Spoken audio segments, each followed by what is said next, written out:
Now I don't hear anything anymore. It's because no one's talking. Okay. There we go.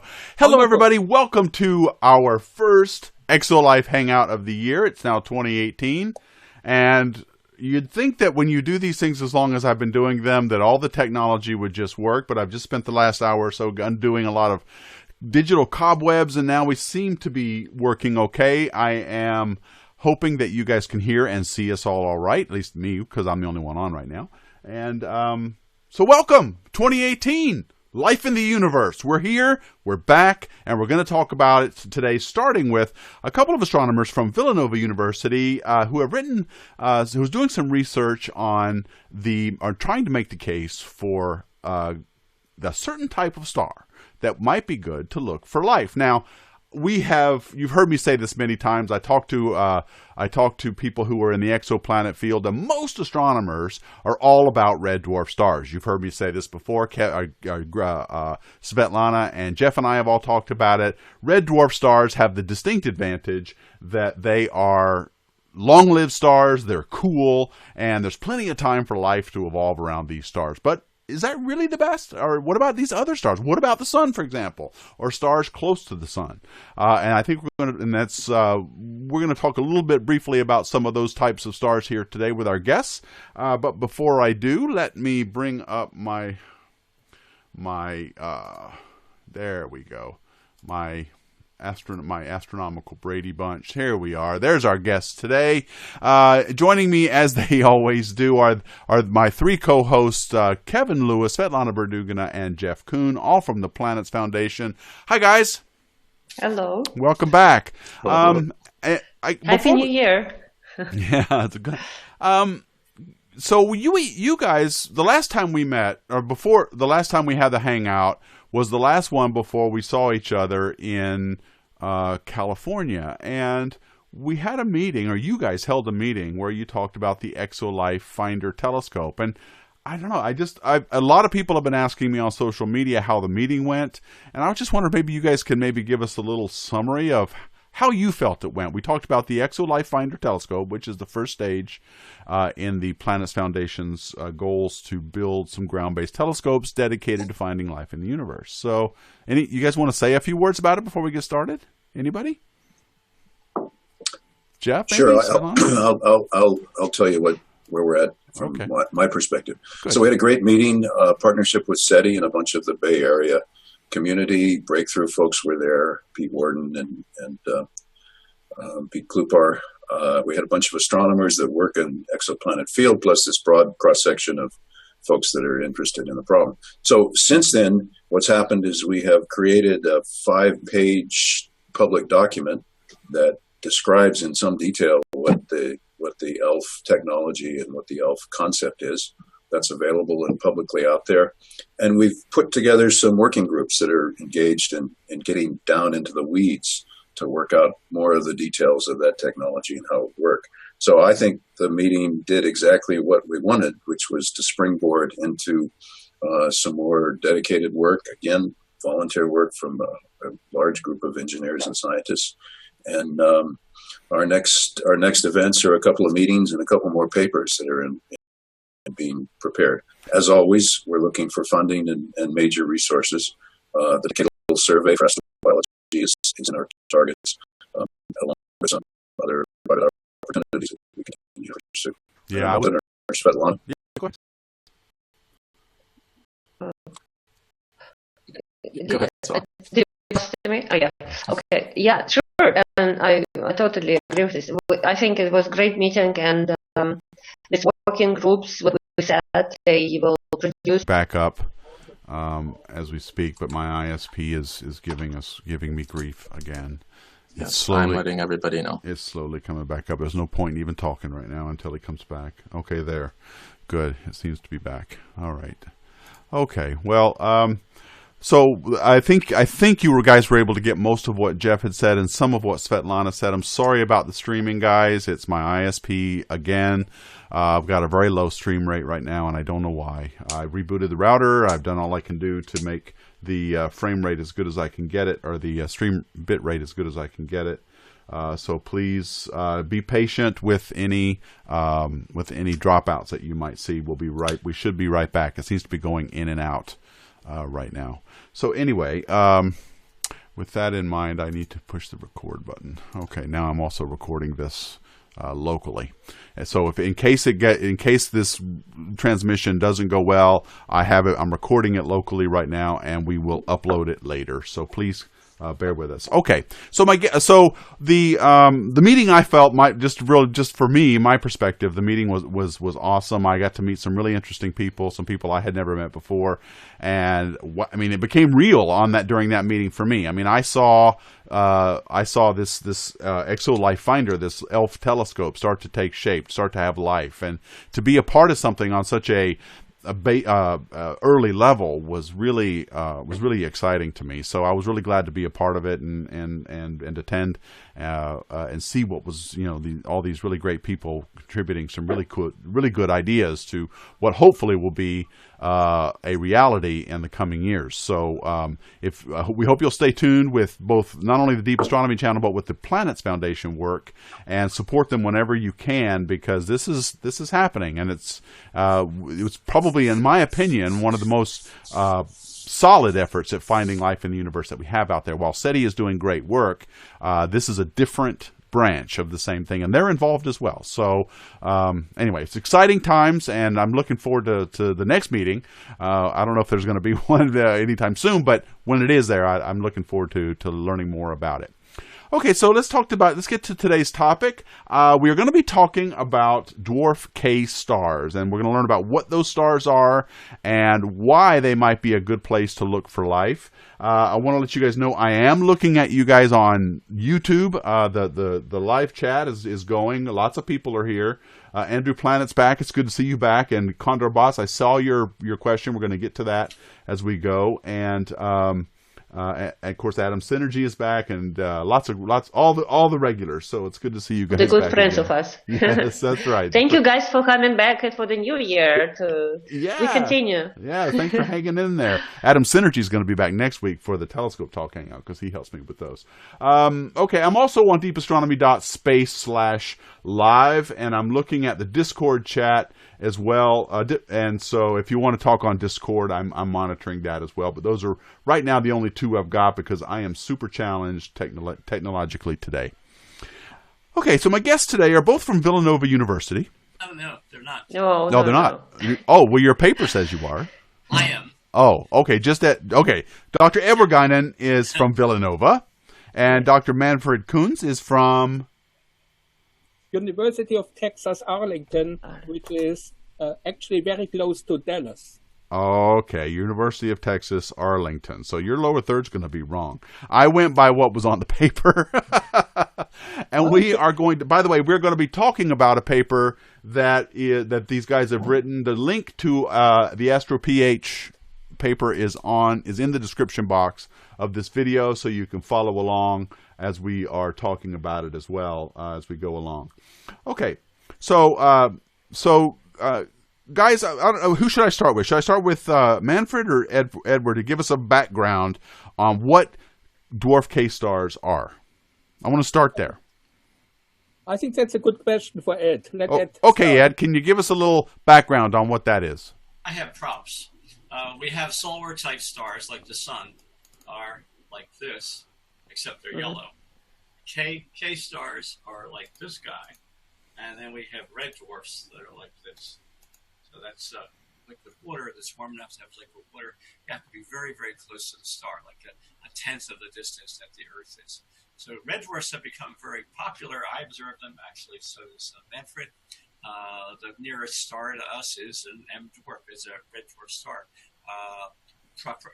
Proxima Cent, and it's been discovered to have a planet.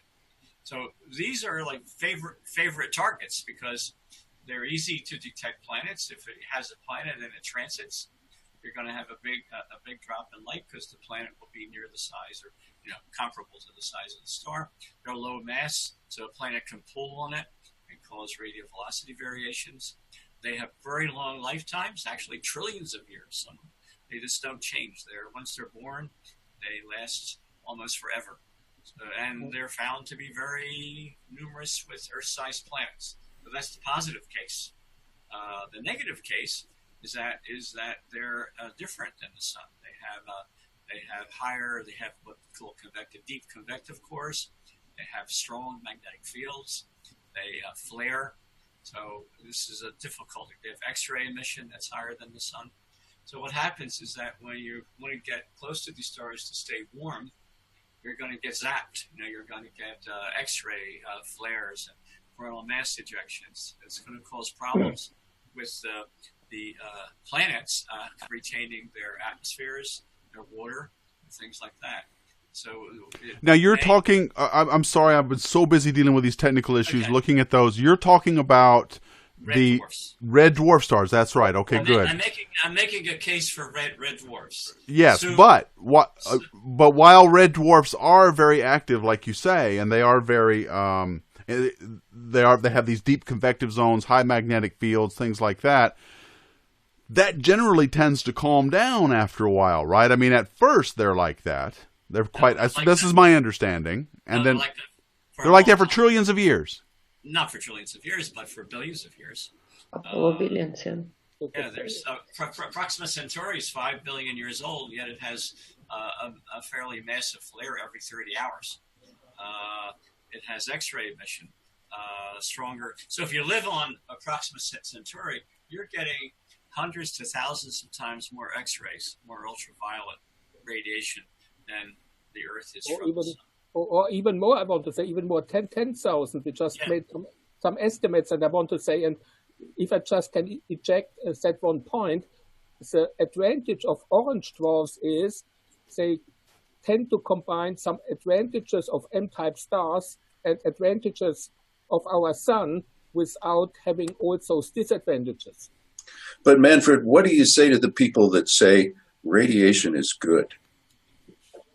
Who says that? Well, it turns out that, for example, there's a medical study done in a building in Taiwan where the radiation levels were 1,000 times on average above background. For generations, this was the case. It was due to cobalt-60 in the steel that they constructed the building with in Taiwan. And it's a little controversial, but the cancer rates, because of the adaptability of immune systems, the cancer rates in that building were actually a tiny fraction of the cancer rates for some forms of cancer for folks that weren't exposed to that radiation. So one of the arguments that you must have faced on the other side of this issue about radiation is bad is that life is adaptable, and that the time scale for adaptability probably has to do with the scale of the radiation and the mutation scale. Now, obviously, it's at some energy levels, you dissociate all the molecules, and so you can't have life in the way that we know it. But there's this sort of fundamental belief that life is adaptable, and that how do you know it wouldn't adapt to a higher radiation environment? It wouldn't be, well, what happens is, we're not talking about life yet. We're talking about that the stars are putting out so much winds, radiation, that it strips off the atmosphere, blows off the water, and these become rocks. So they don't have an atmosphere, they don't have water. Well, okay, but remember the T-Tauri phase of the sun was much more energetic than it is now. Sure. And still the Earth ended up after time with an atmosphere. First few million years. Oh, okay. Tens of millions of years. Well, I have to point out the T-Tauri phase of red dwarfs lasts for 2 billion years. Okay. But I you guys are throwing water on what some people have argued, I think, because of the adaptability of life isn't so cut and dried.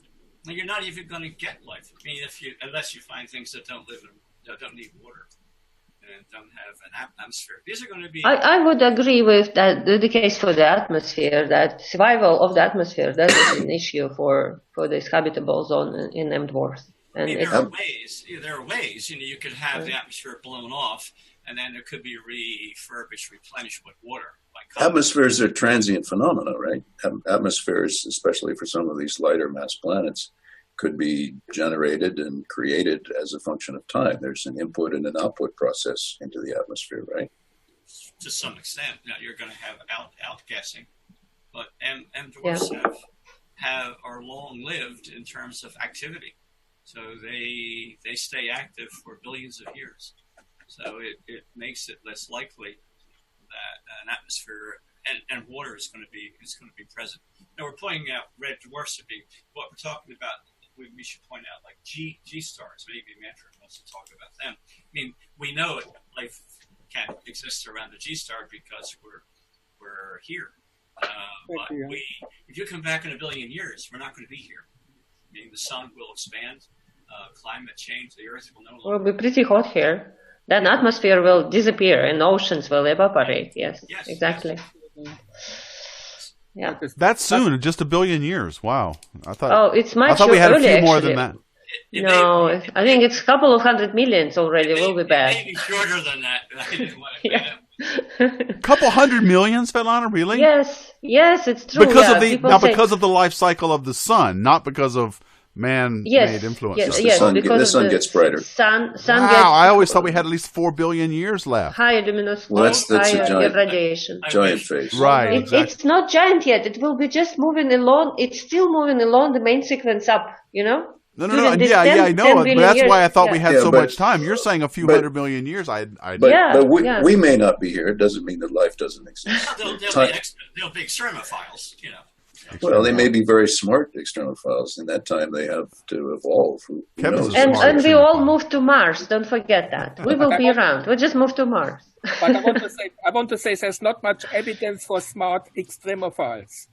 Well, of course not, because they're competing. They're competing on this environment with a species which pushes them into the fringes of the distribution.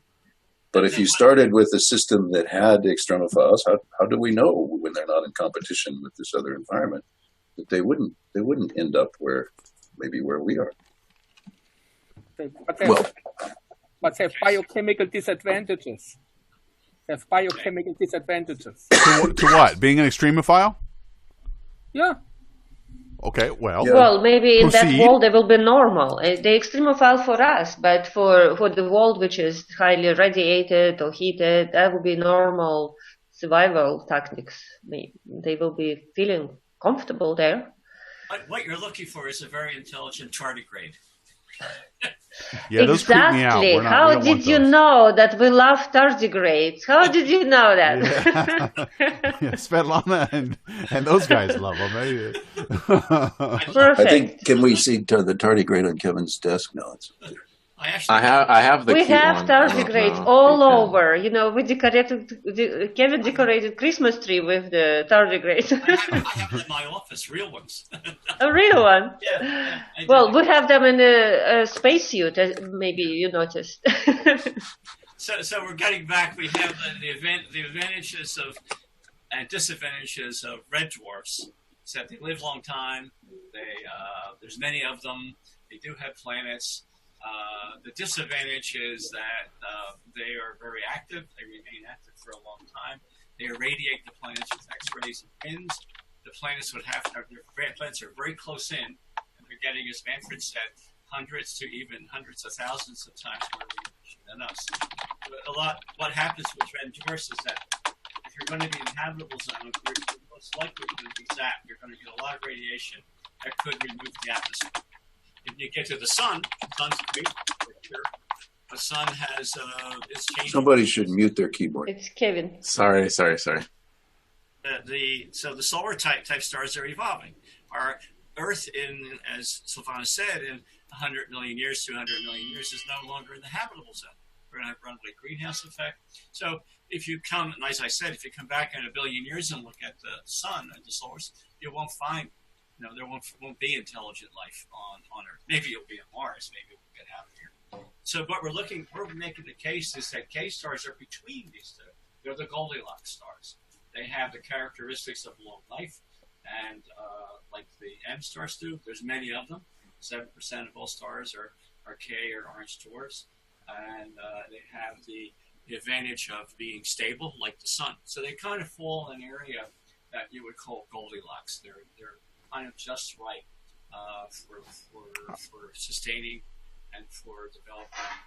If I just can add this, what Ed has said, they're even much more stable than our sun. So in our case, we have a few billion years of stability of the habitable zone. In case of K-type stars, it's 10 to 20 or even up to 30 billion years of stability of habitable zone. And this is quite a decisive factor. So stability this is really eye-opening to me. So first of all, I guess, as Jeff reminded me, that the sun is actually not exactly all that quiescent, and now you're saying that these dwarf K stars are stable for much longer than the sun. 30 billion years. Yeah, say it again. I'm sorry, you're really low. 20 to 30 billion 20 years. to 30 billion years compared to the total lifetime of our sun at being 10. And so, wow, that is a great argument. Well, why is everybody getting so knocked up about red dwarfs then? I mean, it's the same. Because we don't all agree on what habitability means. And here's a simple argument to see why we will have life on Earth. We have bigger problems in the evolution of life on Earth. For example, within 100 years, life will be completely different. The integration of biological wet chemistry. You know, Tony, we have this discussion all the time, right? Oh, yeah. We will not be wet chemical organisms. We'll probably be something which involves consciousness locked into silicon and machines. It's unavoidable. Life will not look like what it does now. And habitability and intelligence aren't going to look like what it is now. That this brief phase of a few million years that got us Homo sapiens, and this even briefer phase of a few thousand years, if we survive, that gets us to the point where we integrate biological evolution with technical evolution, which is a part of evolution, is going to completely change the picture of what intelligence and what habitability is. So I think this issue of technological evolution is intrinsic to evolution, and it's also intrinsic to habitability. All right, good I'll point. shut up. No, that's a good point, and you're right. We have mentioned this quite a few times. I guess when I talk to people I remember talking to Dave Charbonneau at the Institute a few years ago, and that's all he would talk about is red dwarf stars. You know, this is where it's going to be. We're going to find it there. And of course, my understanding was that while these red dwarf stars are a real pain in the butt early in their lives, but you're saying no, they're pretty much this way the entire time, or at least for many, many tens of billions of years, and while these other stars are much more quiescent. And I know that, Jeff, you make a great point about radiation might actually be a good thing, but I guess if we look at our own example, don't you agree that maybe this is a pretty good place to look, right? These kinds of stars. Well, if we didn't have radiation, we wouldn't have mutation at the rate we do. Yeah. So there's a balance between somehow having mutation rates that are significant and not breaking apart the bonds that carry the information from one generation to the next. But Ed's and Manfred's point is a good one. If we strip away the atmosphere, then lots of things get hard. But again, life is all about adaptability. And if there's a window of a few billion years, that's all it takes. Life didn't appear on the Earth until 3.8 billion years. There's a question here about if we have a super Earth, which is a valid point, that if mass is higher... Well, read it out and read the person's name too. Okay, this is J.B. Smith. Would it stand to reason if a super Earth around a red dwarf potentially would have a stronger magnetic field to protect from flares and retain atmosphere, tidal lock or not? And I think this is a valid point. Of course, the higher mass of the planet would retain atmosphere deeper and more massive and for a longer time, and if magnetic field there will help as well. And that's why I don't think we actually have to say this is excluded or this is not possible and only here. And I don't think Ed and Manfred say that. They just say better place to look around K-dwarf because they're kind of moderate in many ways. But we shouldn't exclude other stars. Doesn't mean that we exclude them from searches. We actually have to look at all nearby stars. And all this possibility to expand actually definition of habitability, I would say we have to look at all stars and at all planets within these 25 light years, what we can look, just at everything. Because our definition of habitability is human-based, or whatever, life based on Earth, terrestrial based. And I would say we shouldn't you make a very, very good point. In our paper, in our research, we never said that there is no possibility for life on M-type stars. It is just the point that those stars have a much smaller window of opportunity. Yes, that is possible for the life that we know. Yes, but I say we shouldn't exclude anything. Definitely, of course, when we can look at millions of planets and stars and we select, but now we can look at couple of dozens. I think we look at everything. Well, let's read a couple of comments here. Andrew Planet is commenting that extremophiles don't necessarily indicate that life occurred in midway condition Goldilocks zones. Life could have occurred at either extreme. We still don't know. And I think that's part of what Jeff's point is. This is maybe not so obvious. I talked to biologists about this, and many of them say existence of extremophiles is actually a signature of adaptation. It's not necessarily that life originated in these extreme conditions. It was adapted. Wait. But Svetlana, there are lots of people that believe that the hydrothermal vents, which are very extreme conditions, they are not super extreme compared to what we know. Extreme. Temperatures above 212 Fahrenheit, sure, they're extreme. Well, I don't know in Fahrenheit, 120 Celsius, yes. This exists, but it's not like a... But for example, there are people that believe that life originated under the extreme it is originated there, but not necessarily at this temperature, because it's a complex... in the middle of it, you can be very hot, but somewhere around, you can have moderate temperature. You need a very non-equilibrium chemical environment. You need lots of free energy. Yes, I agree with that, but not necessarily to be so extreme. Okay. J.B. Smith, would it stand to reason if a super-Earth around a red dwarf potentially would have a strong enough magnetic field to be protected from flares and retain the atmosphere, tidal locked or not? Oh, we just discussed that, Tony. We discussed that before. You did? Oh, yes. that was the question you read. I see. I'm sorry. Yes. But the answer was that the magnetic field is part of the fine print and whether or not Earth-like or nearly Earth-like conditions could exist. And the answer was yes. Magnetic fields could be in a convective... We talked about this, Yeah. Okay, thank you. I'm sorry. Ed wanted to say something. My attention is about 10 different places right now. In our studies, no matter what, if a planet doesn't have a magnetic field, the game's over. I mean, that's the way we see it. If any planet doesn't have a magnetic field. Is that field. Important? It's so important. Yes, it's very important.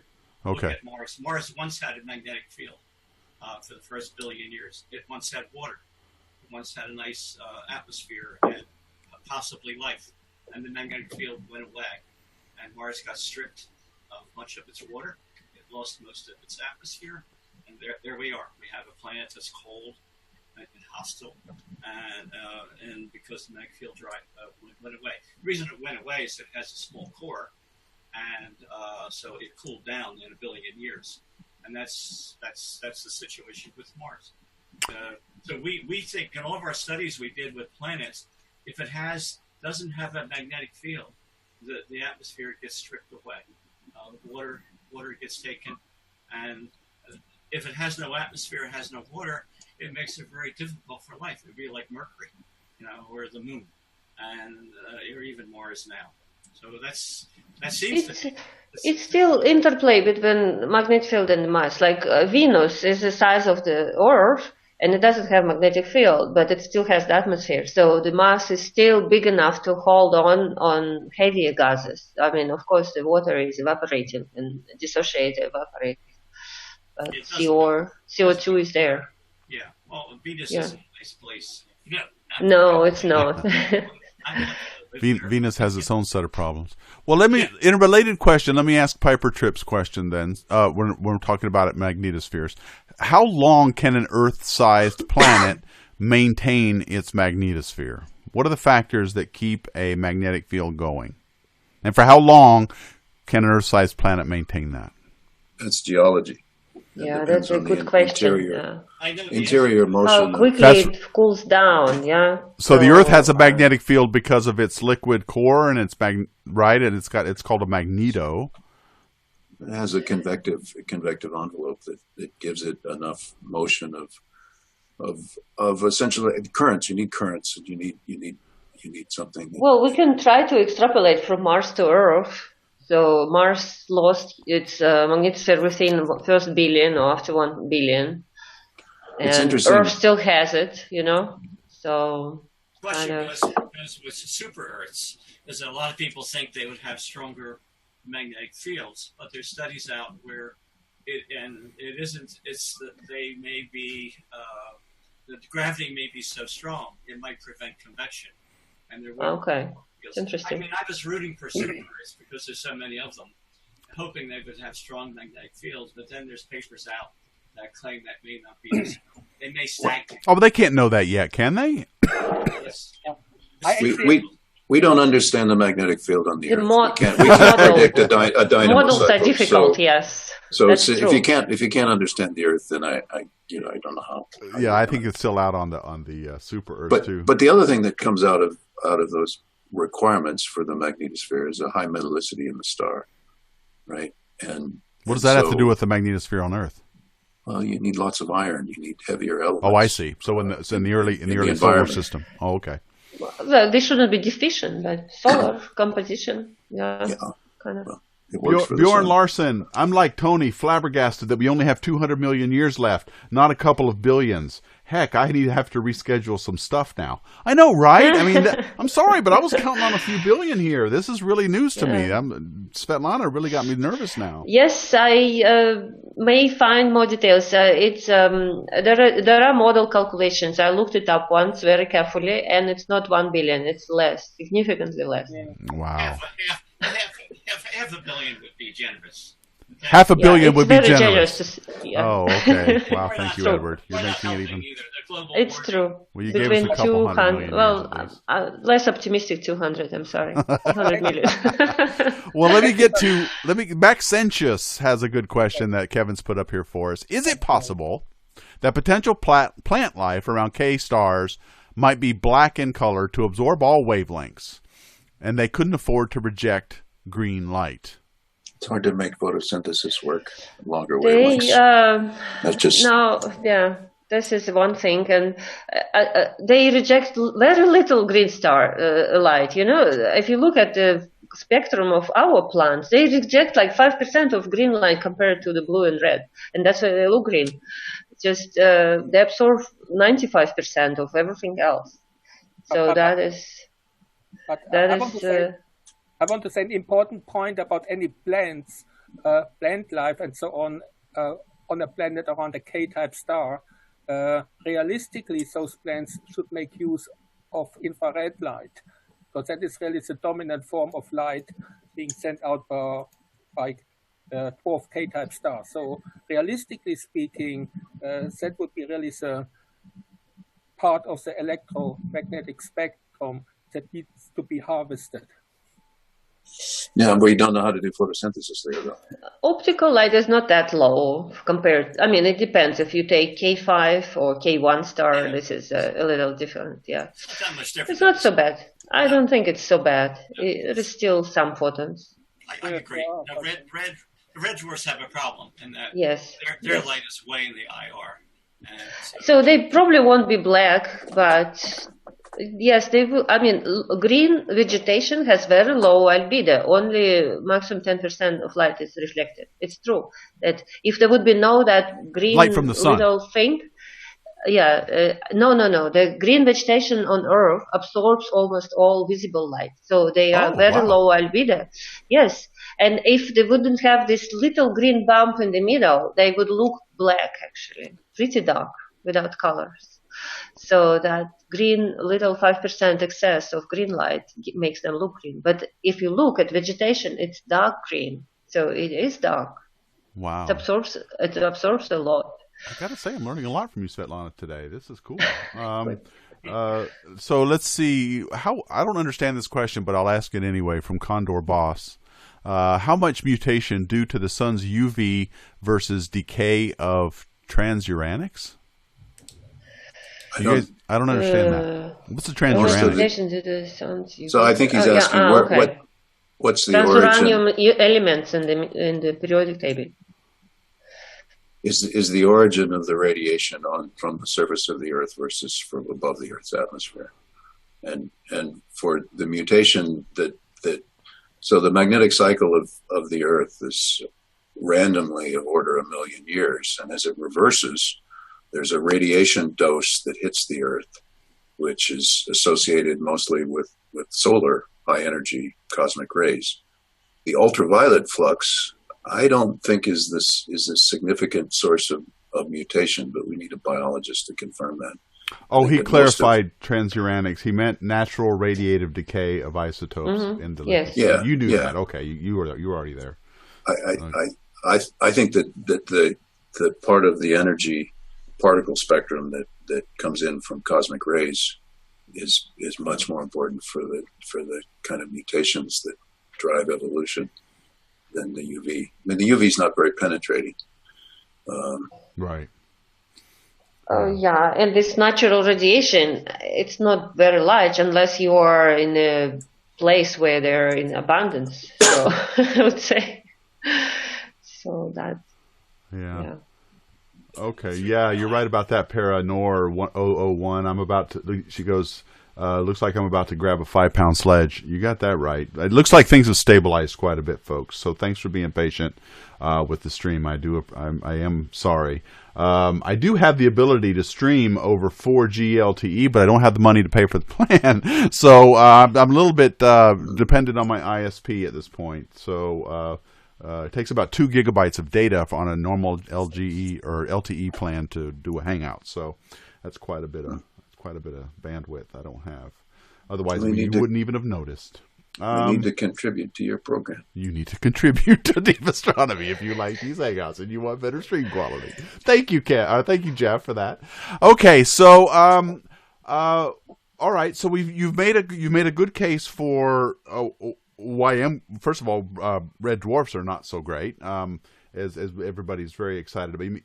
Everybody seems to be excited about. You've also given us a lot of good information on why these stars are good. But I wanted to ask you, have you been looking at, are there any stars that interest you more than others? Are there some that are nearby that capture your attention, or are you just talking about these dwarf K stars in general?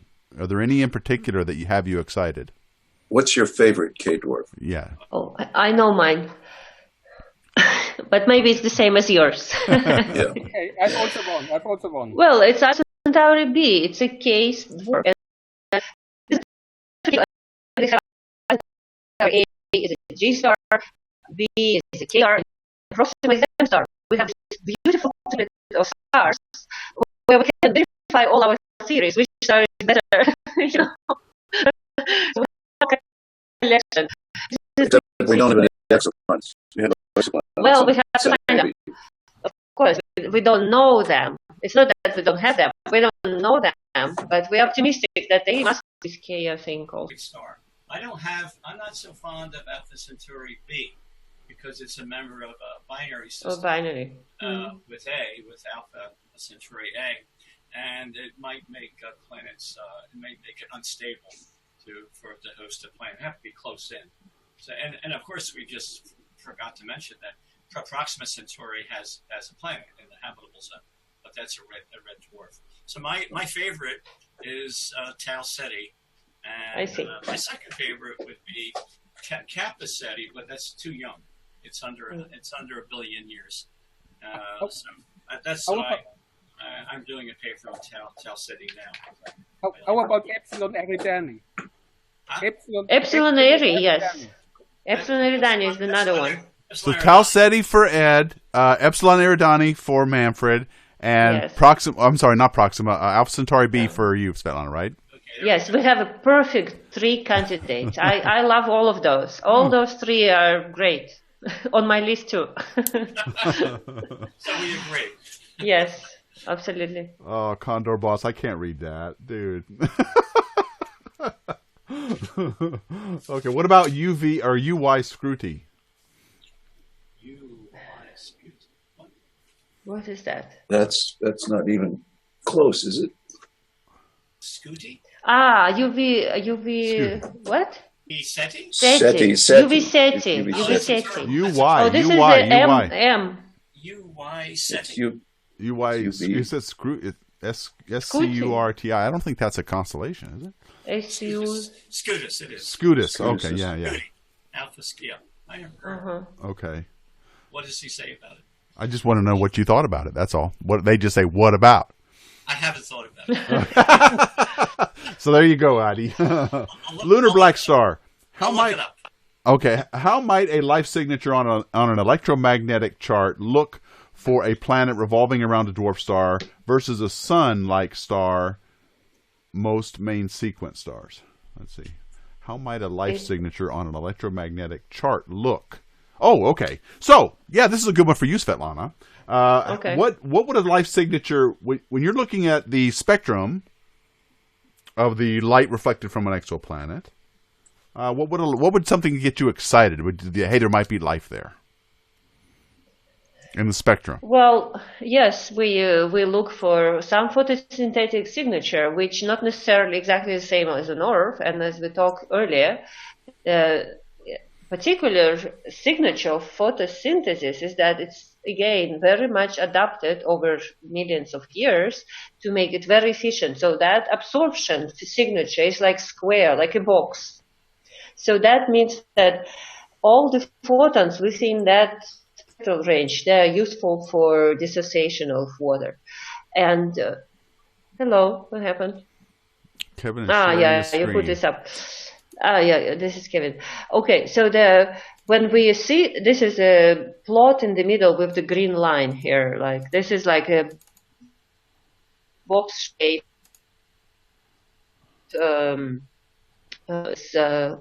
photosynthesis on Earth. And when we look at different stars, we can imagine that this can be about the same place or maybe shifting, depending what actually chemical is used for photosynthesis. And but we think that, at least I believe in that due to multi-million adaptation and evolution, that signature should be still like box shape. So that there should be limits, like from blue to red, that these are good photons, they're useful photons, and so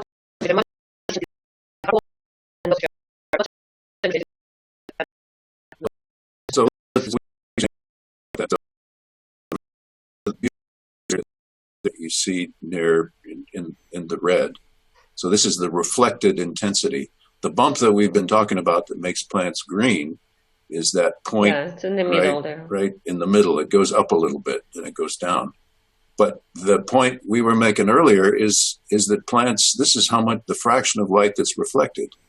The fraction of light that's reflected is called the albedo, right? And it's small, except until you get to the long wavelengths off in the red on the right hand side. So plants are mostly black until you get beyond the deep red. And they're extremely bright in the infrared. They're super bright. Yeah, if anybody's ever seen an IR picture taken with the camera, it's a way of finding plants because they show up as a bright white in infrared images. And they're actually the brightest features around you, in the infrared. Yeah, but the box that you're talking about is a little hard to see in that figure. Yeah, Svetlana. Well, maybe Kevin, you have the pointer, and it's okay, fine.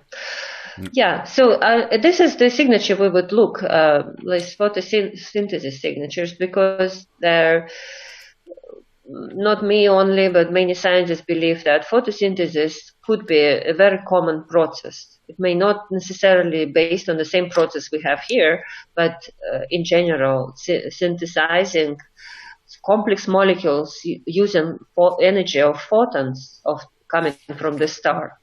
That kind of process, generally called photosynthesis, that would be an important signature of life.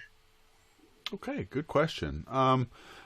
And please forgive me if you've asked this before, or you've talked about this in the beginning of the Hangout when I was distracted, but I'm curious about the number of these kinds of stars, the populations of these kinds of stars versus red dwarfs. Are there a lot of these kinds of dwarf stars, dwarf K-dwarfs, or I mean, can you give us a sense of how many there are compared to red dwarfs and stars like our sun, main sequence stars? I can answer it, or yes. Manfred, do you want to do it? Or? Okay.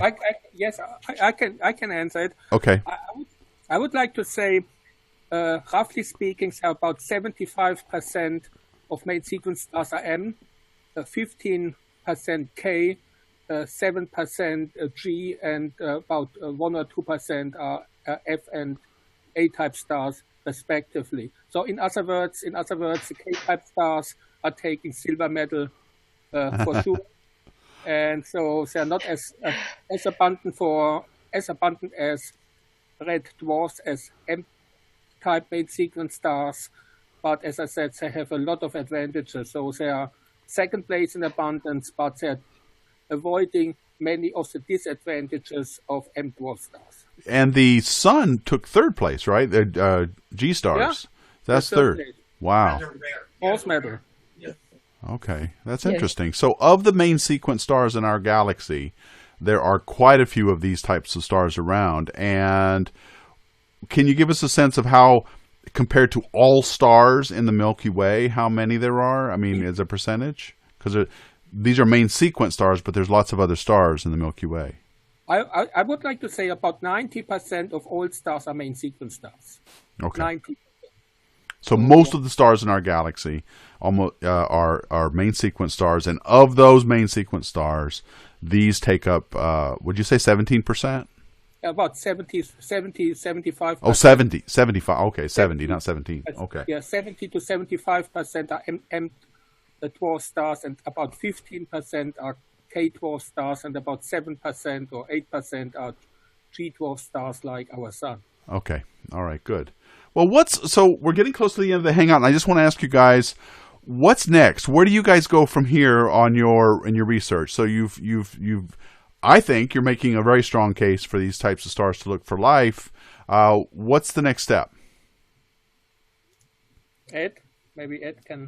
Well, the next step has already happened, is that we're collecting all the X-ray, UV, the photometry to get rotations, ages, what their X-ray emission is, things like that, for young ones that are 100 million to 12 billion years old.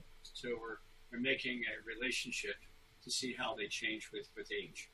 So that's already started. Okay, all right, and so and that's going to come out presumably in a paper after you've gotten. We're calling the program the Goldilocks program. Where the KS is the K and S. I can't remember what the G and the O and the L. There's something. Oh yeah, you got to make it work though, don't you? Because you got to have that acronym. You need a name. Otherwise, these are NASA and NSF. So when you give a program a name, we call like Living with a Red Dwarf or Sun in Time. We have names for these things. So we were trying to dream up one for K stars or orange dwarfs. I see. So that always helps with getting proposals approved. Sure.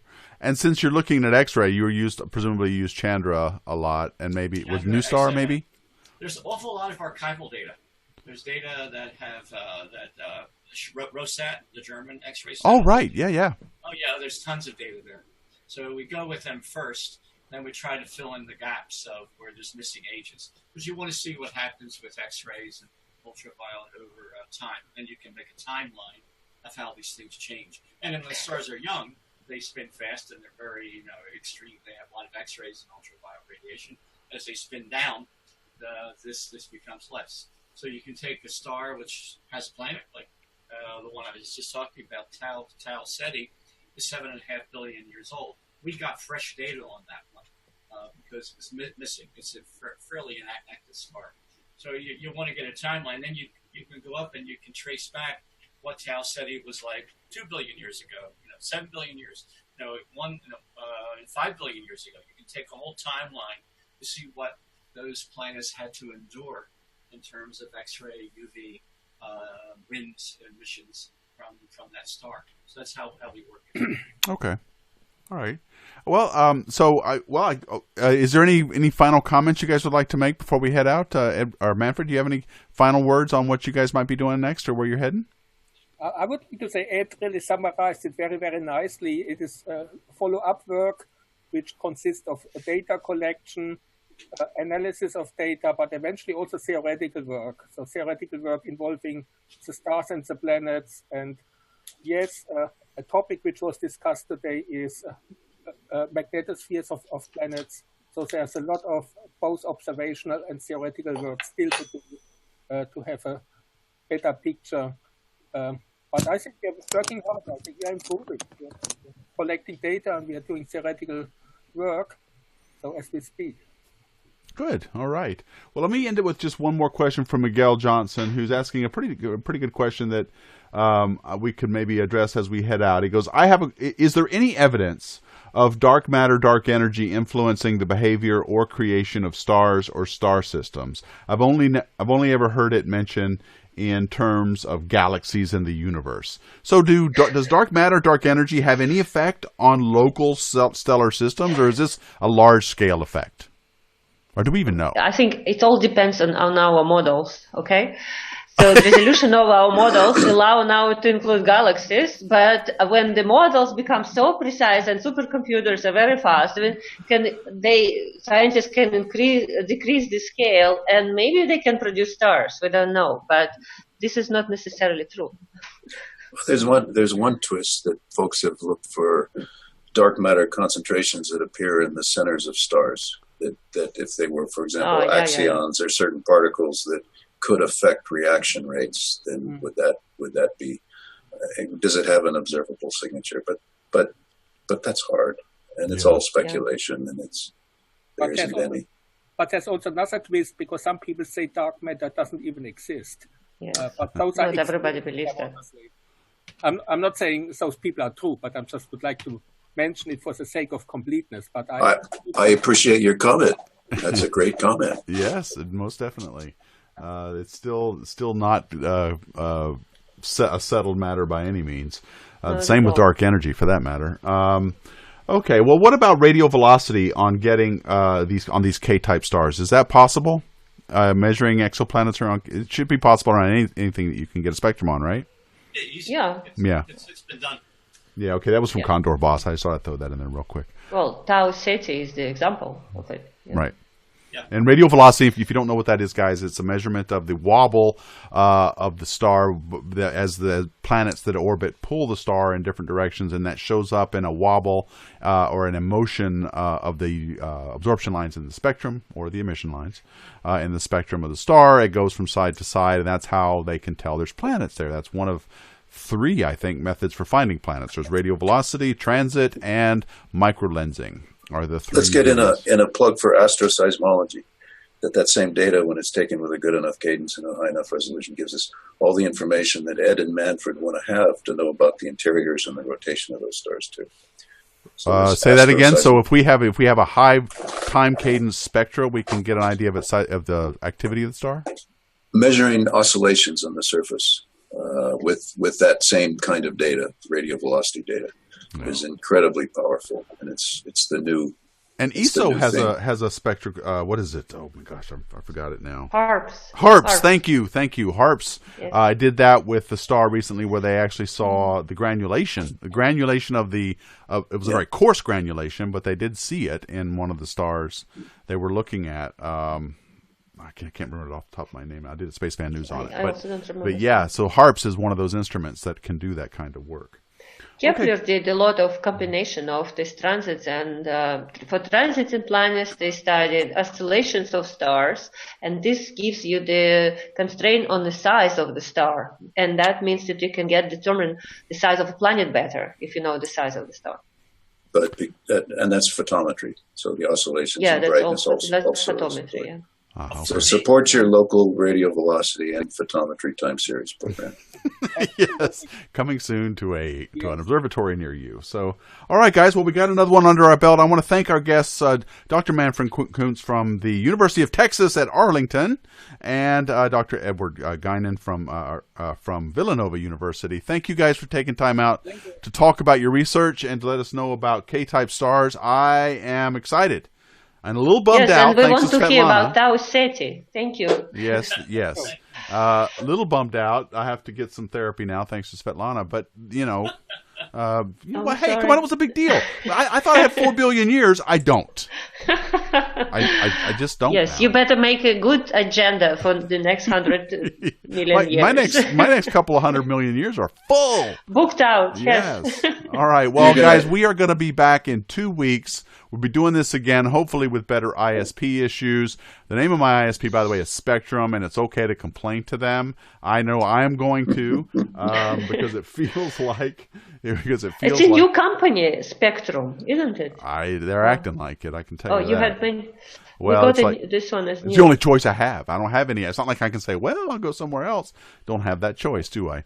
And I will be making the case for maybe getting some more data bandwidth from my LTE modems, which would offset this this signal loss. So thank you, guys. Larry Keys is saying, Jeff, never stop selling. I guess that's to your comment for support your local. What happened? Never stop looking up. Never stop selling. All right, folks, keep an eye out for the latest developments on the ExoLife Finder telescope. We'll be posting things on those. We'll be talking about them in future Hangouts as they develop. It's exciting times for the Planets Foundation and for finding life in the universe in general. So stay with us. We hope to be back in 2 weeks. Kevin and I will post on the Deep Astronomy calendar what the next Hangout will be. And if you would like to be informed of all of this stuff, the newsletter is up. I send out newsletters every Thursday, so please subscribe at deepastronomy.space and get your newsletter, and I'll tell you when the next Hangouts are as soon as they are finalized. So anyway, thank you, Jeff. Thank you, thanks, Svetlana. everybody. Thank you, Manfred and Edward and Kevin. Thank you for setting this up. Thank you guys for watching, and thanks for dealing with the ISP issues. And as always, keep looking up.